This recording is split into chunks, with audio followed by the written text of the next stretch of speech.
If your true, false, and not given answers feel like a wild guess, it's time to sharpen those skills with Intellidu. Welcome to Intellidu, your go-to platform for mastering IELTS. Today's video is all about cracking one of the most confusing parts of IELTS, reading true, false, not given questions. First, let's understand what these terms mean. True means the information matches the passage. False means it contradicts the passage. Not given means it's not mentioned at all. Here's a step-by-step strategy to help you solve these questions correctly. Step 1. Identify keywords in the statement. Step 2. Identify similar words in the passage. Step 3. Match the keywords and the similar words. Step 4. Evaluate if they are same, synonyms, opposites, or if there's no match. Step 5. Decide whether the statement is true, false, or not given. Let's practice with a sample passage. Electric vehicles, EVs, have rapidly gained popularity in the past decade, especially in countries like Norway and the Netherlands, where over 50% of new car sales are electric.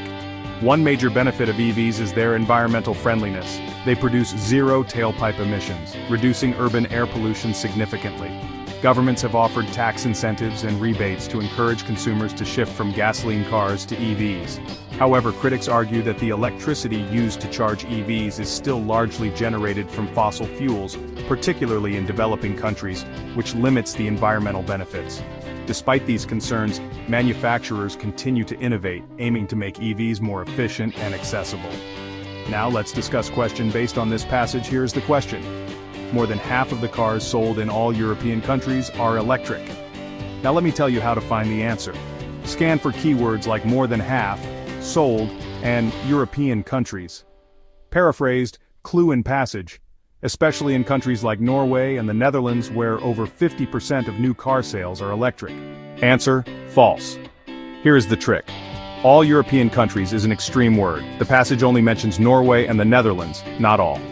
Question 2. Electric vehicles do not produce exhaust emissions. How to find the answer? Scan for exhaust, emissions, or tailpipe. Match the idea, not the exact words. Clue in passage. They produce zero tailpipe emissions, reducing urban air pollution. Answer, true. Here is the trick. Zero tailpipe emissions, no exhaust emissions. Same meaning, different wording, paraphrasing. Question 3. Governments offer cash rewards to people who buy EVs. How to find the answer? Focus on cash rewards. Look for similar terms. Clue in passage. Governments have offered tax incentives and rebates. Answer, true. Here is the trick. Rebates and tax incentives are financial benefits which match the idea of cash rewards. Question 4. All electricity used to charge EVs is produced using renewable sources. How to find the answer? Look for words like electricity, charge, and source. Clue in passage. The electricity used to charge EVs is still largely generated from fossil fuels. Answer, false trick. All electricity versus still largely generated from fossil fuels direct contradiction. Question 5. Many developing countries are using solar power to charge electric vehicles. How to find the answer? Focus on developing countries, solar, charging. No mention in the passage about solar or how EVs are charged in developing countries. Answer, not given. Trick, don't assume information. If it's not clearly stated or implied, the answer is not given. Always check for extreme words like all, always, never, often false. Paraphrasing, same meaning in different words. Keyword scanning before choosing an answer.